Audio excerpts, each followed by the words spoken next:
Assalamualaikum warahmatullahi wabarakatuh. Oke, selamat pagi dan salam sejahtera untuk kita semua.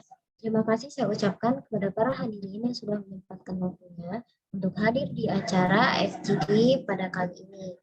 Marilah kita panjatkan puji syukur kehadirat Allah Subhanahu wa taala karena berkat rahmat dan hidayahnya kita dapat berkumpul secara online di room Zoom meeting ini. Sebelum memulai diskusi, seperti kata pepatah, tak kenal maka tak sayang. Izinkan saya memperkenalkan diri. Nama saya Azahra Hamidah Kusuma, mahasiswi Teknik Geodesi 2021. Saya yang akan memandu proses acara fokus group discussion kali ini. Namun saya tidak sendiri. Saya bersama dengan rekan sekaligus peserta FGD, yaitu yang pertama ada notulen saya, Mbak Agnata Nireka, dan ada Mbak Rahmananta sebagai sesi dokumentasi. Nah, di room Zoom ini sudah hadir 4 peserta fokus grup diskusi kita. Mungkin para peserta bisa memperkenalkan diri terlebih dahulu dengan menyebutkan nama, NPM, jurusan, dan domisilinya. Oke, bisa dimulai dari peserta 1.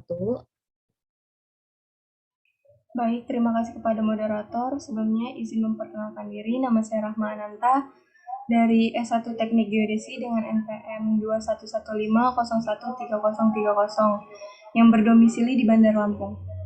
Terima kasih. Oke, terima kasih Mbak Rahma. Selanjutnya peserta kedua. Izin memperkenalkan diri, nama saya Auri Hamurwani dari S1 Teknik Geodesi dengan NPM 2115013008 yang berdomisili di Bandar Lampung. Terima kasih. Oke, selanjutnya bisa disusul peserta ketiga. Izin memperkenalkan diri, nama saya Agnatania Deka dari S1 Teknik Geodesi NPM 21150130023 berdomisili Bandar Lampung. Ya, yang terakhir bisa dilanjut peserta keempat. Izin memperkenalkan diri, nama saya Muhammad Rizky, NPM 2115013029 dari Teknik Geodesi dan Geomatika, domisili di Bandar Lampung. Terima kasih. Oke, terima kasih kepada seluruh hadirin yang bersedia masuk ke acara FGD kita kali ini. Lalu selanjutnya izinkan saya untuk membacakan peraturan dan objektif dari FGD ini. Mohon disimak dengan baik. Peraturan yang pertama, wajib menyalakan kamera atau on-cam selama acara berlangsung.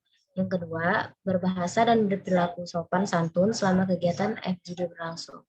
Yang ketiga, peserta akan menjawab pertanyaan moderator setelah pertanyaan selesai dibacakan, dan moderator mempersilahkan untuk menjawab. Yang keempat, dilarang menjatuhkan opini atau pendapat peserta lain. Yang kelima, dilarang berbicara dengan unsur sara. Dan yang keenam, jika ada peserta yang ingin menjawab terlebih dahulu, bisa menggunakan fitur raise hand yang ada di bawah. Jika tidak ada, moderator akan tunjuk secara acak. Nah, adapun tujuan objektif ini adalah yang pertama untuk mengetahui pandangan peserta FGD tentang warga negara yang cerdas dan baik, dan apakah peserta FGD sudah menjadi warga negara yang cerdas dan baik tersebut, serta dapat memberikan solusi atas krisis moral yang dialami anak muda saat ini. Ya, kita mulai dari pengertian warga negara itu sendiri, yaitu seseorang yang tinggal dan menjadi bagian dari suatu masyarakat di wilayah tersebut. Lalu definisi cerdas dan baik itu adalah baik merupakan sikap yang dimiliki seseorang agar membuat orang lain menjadi senang ataupun bahagia. Dan cerdas adalah kemampuan pikir yang dimiliki seseorang untuk menghadapi segala sesuatu agar mencapai tujuan. Nah, langsung aja ke pertanyaan yang pertama, yaitu mengapa kita perlu menjadi warga negara yang cerdas dan baik? Apa untungnya untuk kita? Dan bagaimana apabila orang lain tidak peduli untuk baik? Oke, bisa dimulai dari Mbak Agnatania mungkin memberikan pendapat.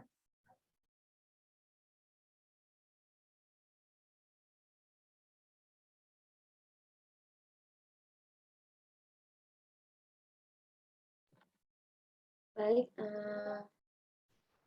Menurut saya itu menjadi yang cerdas dan baik karena negara Indonesia, negara yang menjunjung tinggi prinsip demokrasi yang pada prosesnya memerlukan suatu indikator adanya masyarakat yang terdidik serta memiliki tingkat intelektualitas dalam arti terbentuknya warga negara yang sadar dan paham setiap terhadap kebijakan-kebijakan politik dan birokrasi pemerintah yang biasa disebut dengan literasi politik atau melek politik. Dan adapun pengertian dari literasi politik itu yaitu pengetahuan, keterampilan, dan sikap berpartisipasi secara aktif, efektif, kritis, bertanggung jawab yang dapat memenuhi urusan pemerintah di sebuah tingkatan. Selain itu, untungnya bagi kita untuk menjadi warga negara yang baik dan cerdas, yaitu untuk menghindari kejadian-kejadian yang tidak kita inginkan, seperti tindakan kriminal. Jika ada orang yang tidak peduli untuk menjadi warga negara yang baik dan cerdas, maka orang tersebut akan mengalami dan merasakan adanya ketidaknyamanan di lingkungan sekitarnya. Gitu. Terima kasih. Ya, bagus sekali pendapat dari Mbak Agnatania. Mungkin ada yang ingin menambahkan atau memberikan pendapat lain lagi?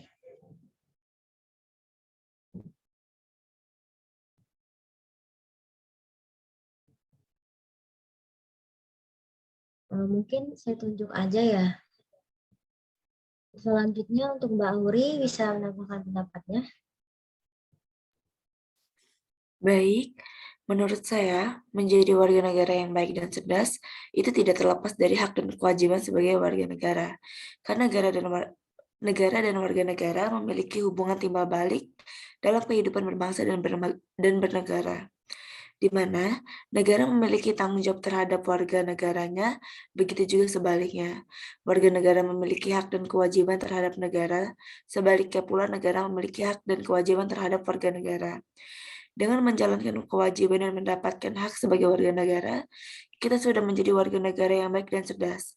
Contohnya dengan mentaati peraturan yang ada, dengan begitu akan tercipta kehidupan bermasyarakat yang rukun. Dalam kehidupan bermasyarakat sosial, sudah seharusnya kita menjadi pribadi yang baik, cerdas, dan juga beradab. Norma-norma sosial pun perlu diterapkan dalam kehidupan sosial dengan menjunjung tinggi nilai kerukunan antar warga. Dan juga untuk menjadi warga negara yang baik dan cerdas, kita harus memiliki rasa cinta tanah air dan memiliki wawasan tentang bangsa yang luas, agar dapat menjadi pelindung dan pengembang negara Indonesia ke arah yang lebih baik. Ada beberapa contoh karakter warga negara yang baik.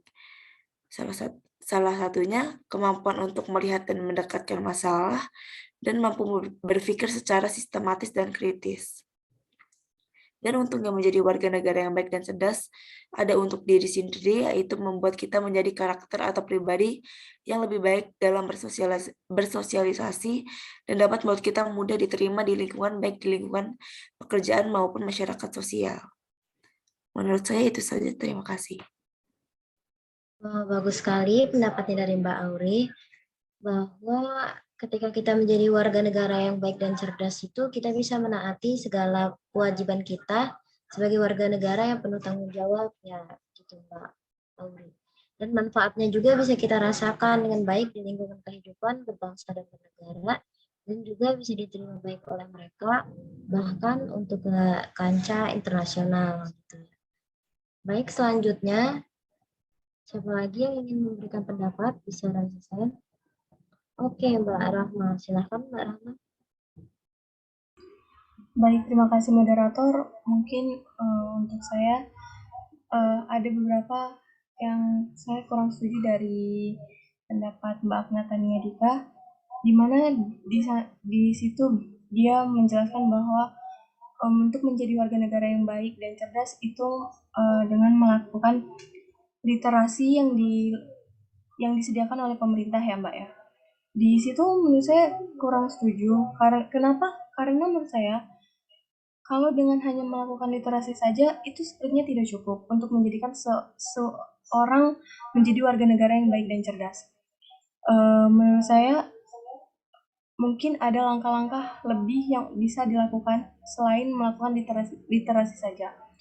Dan juga, apakah semua masyarakat yang ada di Indonesia ini dapat melakukan atau mendapat pendidikan kewarganegaraan? Karena menurut saya, untuk pendidikan kewarganegaraan sendiri itu didapatkan di bangku sekolah. Dan menurut saya untuk di bangku sekolah itu tidak semua anak bisa merasakannya. Jadi saya kurang setuju dengan pendapat itu. Jika kita berlandasan dengan itu, maka dapat dikatakan bahwa warga negara yang cerdas dan baik hanya dinilai dari melakukan literasi dan pendidikan pendidikan kewarganegaraan saja. Kalau menurut saya, sifat cerdas dan baik itu adalah sifat yang relatif. Jadi jika hanya dilandaskan oleh literasi saja, itu kurang untuk survive ke masyarakat selanjutnya. Mungkin itu sih yang dapat saya sampaikan. Wah, bagus sekali nih pendapatnya dari Mbak Rahma, sangat mind blowing ya. Jadi menurut Mbak Rahma, warga negara yang cerdas dan baik itu relatif, jadi tidak bisa dipaksakan dan disamaratakan antar warga negara lainnya. Bukan begitu Mbak Rahma? Dan saya juga jika boleh ikut memberikan pendapat, jadi pendapat saya mengenai pertanyaan ini juga hampir sama nih dengan Mbak Rahma, yang mana pengertian warga negara yang baik dan cerdas itu relatif. Jadi tidak ada tolak ukur antara warga negara tersebut sudah cerdas dan baik ataupun belum. Nah, ibarat ada pepatah yang mengatakan bahwa jika seseorang memandang ikan dari kemampuan memanjatnya, maka seseorang tersebut selamanya merasa bodoh. Begitupun untuk warga negara yang dinilai cerdas, hanya dengan kemampuan akademiknya, yang seperti Mbak Rahma bilang tadi. Nah, maka selamanya warga negara tersebut akan merasa bodoh. Nah, bagaimana nasib untuk warga negara kita yang kurang beruntung untuk mengenyam pendidikan yang baik di sekolah yang bagus gitu. Nah, apakah mereka melakukan tindak kriminal dengan hal tersebut? Tentu tidak kan? Nah, peran kita seharusnya merangkul mereka yang demikian tersebut. Dan jika pertanyaannya perlu atau tidak untuk menjadi warga negara yang cerdas dan baik, maka jawabannya perlu. Tetapi dengan kecerdasan masing-masing sesuai dengan kemampuan beragam yang dimiliki oleh anak bangsa kita. Nah, apabila ditanya mengenai tanggapan seseorang yang tidak peduli dengan cerdas dan baik tersebut, kembali lagi ke pernyataan saya di awal tadi, bahwa mereka yang terkesan tidak peduli tersebut pasti ada sebab akibat dan faktor-faktor yang mendukungnya, seperti yang sudah dijelaskan tadi, seperti faktor ekonomi, mereka tidak bersekolah dengan layak, atau lain halnya. Nah, jadi peran kita sebagai warga negara yang dinilai sudah baik dan cerdas ini tentunya harus merangkul mereka yang masih memiliki mindset demikian tersebut. Mungkin itu pendapat dari saya. Nah, selanjutnya mungkin masih ada nih pendapat dari Mas Rizky. Silakan Mas Rizky untuk memberikan pendapatnya. Baik, terima kasih kepada saudari moderator. Mungkin kita mulai dari apa itu pengertian baik dan cerdas. Menurut saya, baik adalah sikap yang dimiliki seseorang agar membuat orang lain itu menjadi senang ataupun bahagia. Dan cerdas adalah kemampuan pikir yang dimiliki seseorang untuk menghadapi segala sesuatu agar mencapai tujuan. Yang menjadi pertanyaan adalah, mengapa kita perlu menjadi warga negara cerdas dan baik? Menurut saya, pada prinsipnya, setiap insan memiliki sikap baik dan juga kecerdasan secara individu. Sehingga dalam berwarga negara, individu tersebut dapat melaksanakan tugasnya sebagai warga negara sesuai dengan aturan yang ada di negara yang ditinggalinya. Terima kasih. Bagus sekali nih pendapat dari Mas Rizky. Nah, sepertinya semua peserta sudah memberikan pendapatnya. Apakah ada yang ingin menambahkan? Ya, silahkan Mbak Agnatania.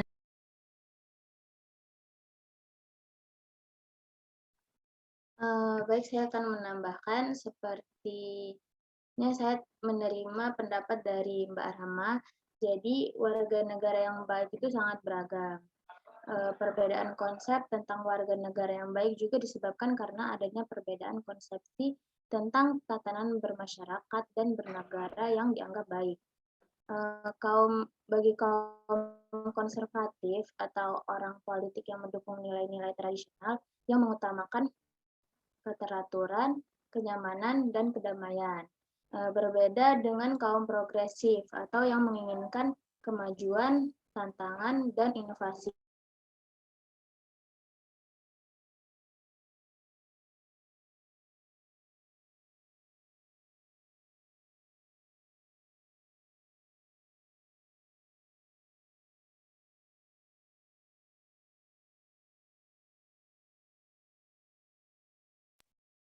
Nah, baik sekali nih lanjutan dari pendapat Mbak Agnatania, tambahannya sangat baik sekali. Nah, mungkin kita bisa masuk ke pertanyaan yang kedua ya. Nah, pertanyaan kedua ini berkaitan dengan masalah anak muda saat ini, yaitu krisis moral, kurangnya tingkat kesopanan, disiplin, serta sikap Pancasila yang rendah menjadi hal yang perlu diatasi dan perlu dicari solusinya di era milenial ini. Untuk itu, pertanyaan yang kedua adalah, solusi apa saja yang dapat dilakukan untuk mengatasi permasalahan krisis moral yang dialami anak muda di era milenial? Mungkin ada yang ingin mendahului untuk memberikan pendapatnya.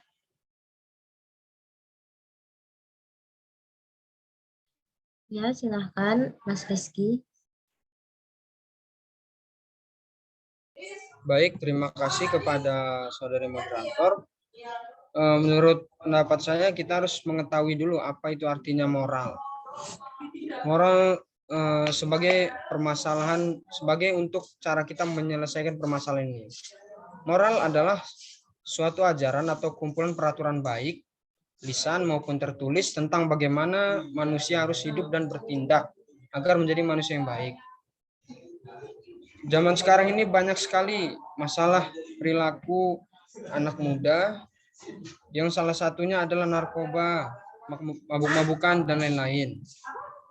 Di samping itu, ada juga beberapa faktor yang menyebabkan krisisnya moral anak muda tersebut. Menurut saya ada 3 faktor yang sangat mencolok. Yang pertama adalah faktor keluarga, yang kedua adalah kontrol diri yang lemah, dan yang ketiga adalah pengaruh lingkungan di masyarakatnya. Namun daripada itu, kita sebagai yang memperhatikan mereka, kita harus harus ada solusinya gitu. Bagaimana caranya supaya anak muda zaman sekarang tidak mengalami krisis seperti itu?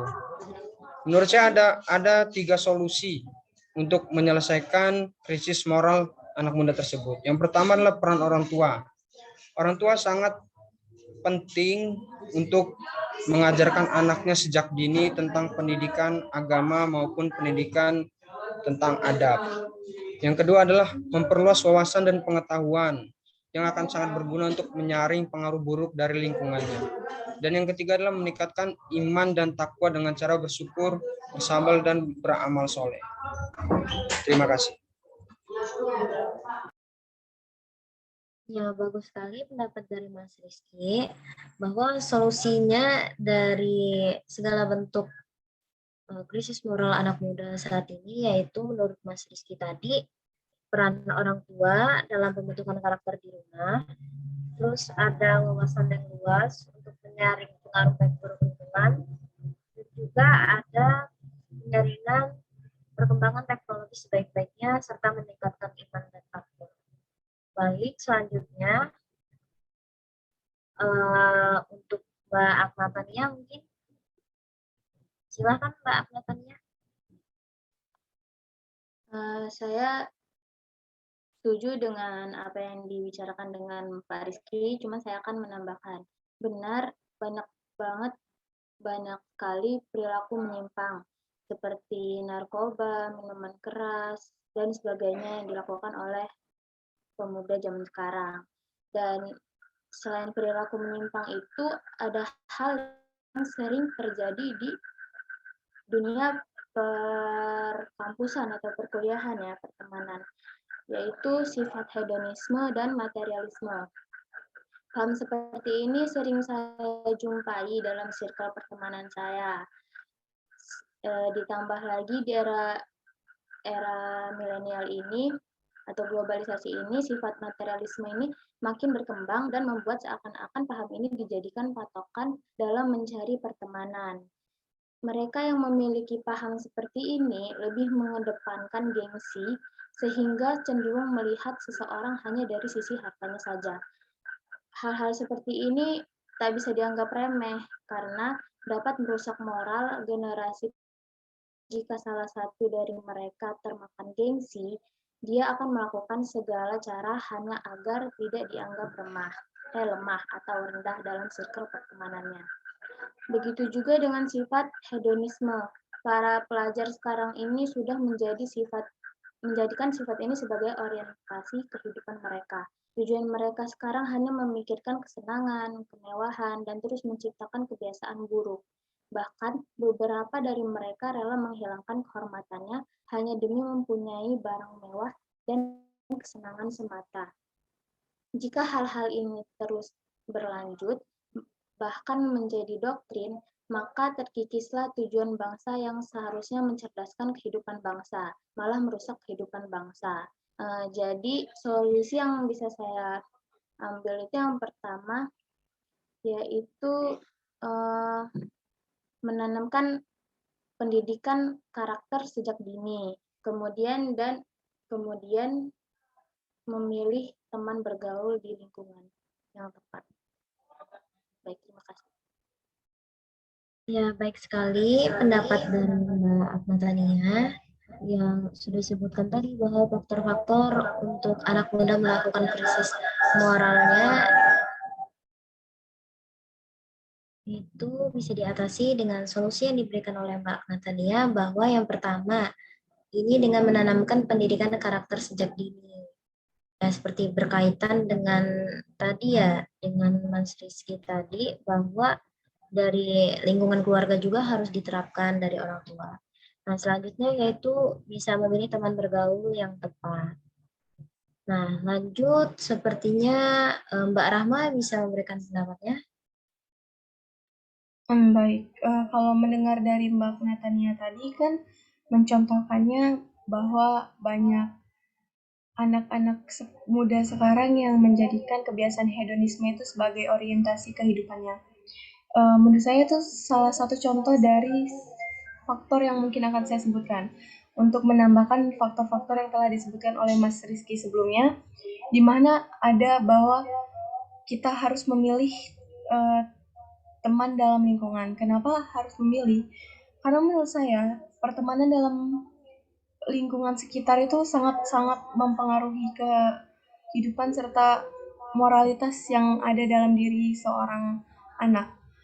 Maka itu menjadi sebuah faktor besar yang mengakibatkan krisis moral yang terjadi saat ini. Yang kedua yaitu ada kekecewaan pada diri sendiri. Mengapa kekecewaan pada diri sendiri itu termasuk dalam faktor? Karena banyak sekali anak muda sekarang yang kecewa dan tidak dapat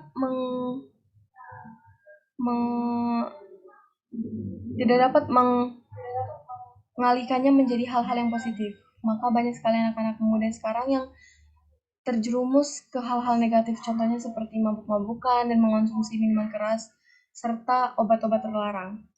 Menurut saya untuk solusi yang bisa dilakukan yaitu di mana kita harus melakukan penyuluhan bahwa bahayanya salah memilih pergaulan atau lingkungan pertemanan.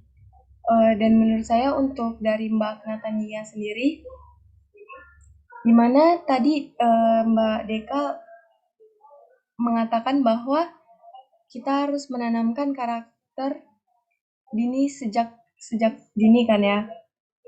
Nah, itu menurut saya setuju dengan pernyataan itu. Cuman kalau misalnya kita lihat dari kasus yang terjadi di Indonesia ya, masih banyak sekali anak-anak yang belum mendapatkan pendidikan di bangku sekolah. Menyinggung seperti pertanyaan yang pertama, di mana di Indonesia sendiri kasus anak putus sekolah itu sangat banyak. Kasus putus sekolah yang terbanyak yaitu pada sekolah dasar atau SD, di mana harusnya pada saat sekolah dasar itu anak-anak dapat mempelajari hal-hal baru yang belum mereka ketahui sebelumnya. Jadi menurut saya untuk pembelajaran mengenai karakter diri itu bisa dilakukan di mana saja dan didapatkan di mana saja, tidak hanya melalui bangku sekolah. Dan juga untuk kasus anak putus sekolah, menurut saya kita dapat merangkul, kita sebagai warga negara yang baik bisa dapat merangkul masyarakat lain untuk menjadi warga negara yang baik dan cerdas serta mengurangi krisis moral yang terjadi saat ini. Itu saja yang dapat saya sampaikan. Terima kasih. Saya kembalikan ke moderator. Wah, baik sekali ya pendapat dari Mbak Rahma. Saya juga jadi tertarik nih untuk ikut berkomentar, memberikan pendapat dengan adanya pendapat dari Mbak Rahma tadi. Bahwa saya juga setuju dengan pendapatnya, yaitu krisis moral yang dialami anak muda di era milenial ini bukan tanpa alasan. Jadi semestinya peran kita sebagai orang yang lebih dewasa merangkul mereka, karena beberapa dari mereka itu melakukan krisis moral tersebut bukan tanpa alasan, seperti faktor-faktor yang dijelaskan oleh Mbak Rahma tadi, yang ada faktor dari keluarga, seperti mereka tidak harmonis dalam keluarganya. Mungkin mereka bisa menyalurkan kebahagiaan itu di luar, seperti mabuk-mabukan atau lain sebagainya. Nah, terus juga ada krisis identitas. Karena anak muda zaman sekarang, anak muda yang umurnya belasan itu emang krusial, mereka itu belum menemukan jati diri mereka. Jadi mereka masih bingung untuk menentukan identitas mereka. Jadi mereka secara tidak langsung mengikuti perilaku orang dewasa yang bahkan mereka juga belum tahu atau belum paham perilaku tersebut baik atau buruk. Nah, terus seperti ada juga contoh nih, penyalahgunaan media sosial. Mungkin peran kita sebagai yang lebih dewasa itu seharusnya konten-konten yang sensitif seperti hal-hal yang berbau 18+ itu sepertinya harus ditekankan untuk tidak dipertontonkan kepada mereka yang di bawah umur. Nah, bahkan dengan angka putus sekolah yang tinggi di Indonesia seperti yang dijelaskan oleh Mbak Rahma tadi, membuat anak Indonesia terdorong untuk melakukan hal-hal yang tidak semestinya dilakukan dalam krisis moral tersebut, karena mereka tidak mendapatkan pembelajaran yang semestinya di lingkungan anak-anak yang mengenyam pendidikan yang baik.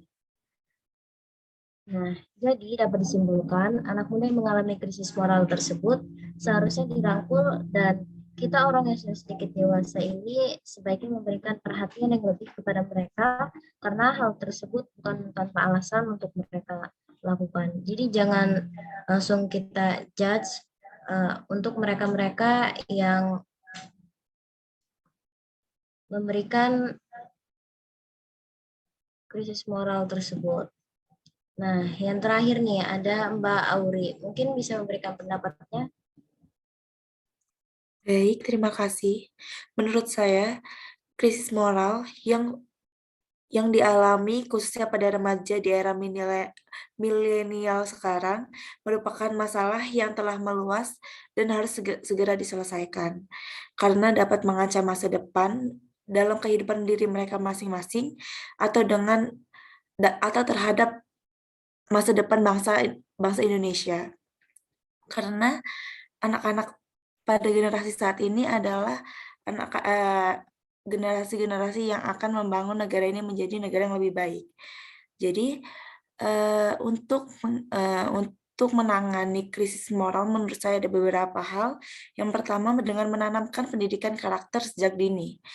Karena anak adalah generasi penerus bangsa yang membutuhkan pendidikan serta pemenuhan hak-haknya untuk dapat tumbuh dan berkembang sesuai dengan potensi yang dimilikinya karena sejatinya karakter yang baik dapat dibentuk sejak dini.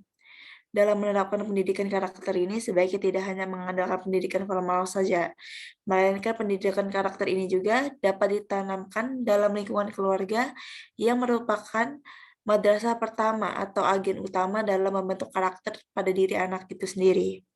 Yang kedua, dengan memilih teman bergaul di lingkungan yang tepat. Saya setuju juga dengan apa kata Mbak Deka, Agnatania Deka tadi. Pergaulan sangat mempengaruhi karakter dari dalam diri seseorang, apalagi pada tahap remaja. Karena mereka sangat mudah dipengaruhi oleh orang lain. Yang ketiga, memanfaatkan perkembangan iptek dengan baik. Mampu memanfaatkan perkembangan iptek dengan baik karena dengan teknologi kini kita dapat mengakses dengan mudah hal-hal apapun yang kita inginkan. Jadi kita harus mampu memilah mana yang baik dan mana yang benar untuk kita serap saat kita melihat berita atau apapun itu. Yang keempat, meningkatkan iman dan takwa kepada Tuhan Yang Maha Esa. Meningkatkan iman dan takwa kepada Tuhan Yang Maha Esa merupakan hal yang sangat penting sebagai solusi, karena sesuatu apapun yang dilandasi dengan iman dan takwa tidak akan mengarah ke hal-hal yang negatif. Menurut saya itu saja cukup. Terima kasih. Nah, baik sekali pendapatnya Mbak Auri. Jawaban Mbak Auri tadi sekaligus mengakhiri perjumpaan kita pada sesi FGD hari ini. Nah, dapat diambil kesimpulan bahwa cerdas dan baik merupakan hal yang relatif bila dilihat dari pengertiannya. Nah, bila dilihat dari pengertian bahasanya, baik merupakan sikap yang dimiliki seseorang untuk membuat seorang lain menjadi senang ataupun bahagia. Dan cerdas adalah kemampuan pikir yang dimiliki seseorang untuk menghadapi segala sesuatu agar mencapai tujuan. Nah, tujuan yang dimaksud adalah tujuan kita bersama sebagai warga negara Indonesia tercinta. Nah, tanpa kecerdasan, warga negara tidak mampu untuk memahami segala aturan dan kewajibannya sebagaimana yang tertuang di UUD 1945. Dan terlepas dari itu, kaitannya dengan kecerdasan diturunkan dari lahir itu memiliki hambatan, antara lain pendidikan yang kurang memadai. Maka disitulah peranan kita sebagai warga negara Indonesia lainnya untuk merangkul mereka. Dan untuk mengatasi permasalahan krisis moral yang dialami anak muda di era milenial ini, seperti yang dikatakan oleh beberapa pendapat peserta tadi, bahwa karakter yang baik tersebut harus ditanamkan sejak dini. Pemilihan teman bergaul yang baik, dan meningkatkan iman dan takwa, serta yang paling penting adalah untuk memanfaatkan perkembangan teknologi saat ini untuk hal yang positif. Nah, itu dia tadi kesimpulannya. Sebelum berpisah, mungkin divisi dokumentasi bisa mengambil screenshot kegiatan kita pada hari ini.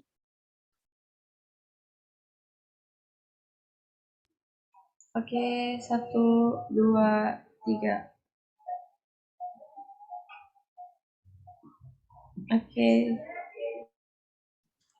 Oke, sekali lagi saya ingin mengucapkan terima kasih untuk seluruh peserta FGD serta tim, sehingga kegiatan FGD kita kali ini bisa berjalan dengan lancar. Mohon maaf apabila di acara kita terdapat kata dan sikap yang kurang berkenan di hati. Saya Azahra Hamidah Kusuma dan rekan tim pamit undur diri. Wassalamualaikum warahmatullahi wabarakatuh. Waalaikumsalam warahmatullahi wabarakatuh. Waalaikumsalam warahmatullahi wabarakatuh. warahmatullahi wabarakatuh.